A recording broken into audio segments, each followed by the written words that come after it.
সিনেমার স্টাইলে অপু বিশ্বাসের দ্বিতীয় স্বামীকে মারতে এলো শাকিব খান। জানা গেছে অনেকদিন ধরেই অপুর এই দ্বিতীয় স্বামীর নাটক সহ্য করছিল শাকিব, কিন্তু গতকাল অপুর সাথে তার দ্বিতীয় স্বামীর অন্তরঙ্গ মুহূর্তের একটি ছবি দেখে নিজেকে আর সামলাতে পারেনি এই মেগা স্টার।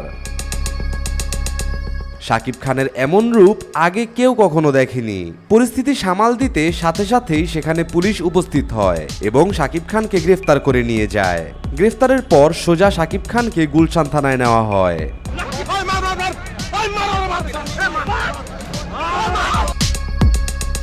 পুরো ঘটনাটি শাকিবের মুখ থেকে শোনার পর থানার ওসি সাহেব শাকিবকে ছেড়ে দেয় এবং নিজেই সম্মানের সাথে শাকিবকে সাথে নিয়ে থানা থেকে বের হয়।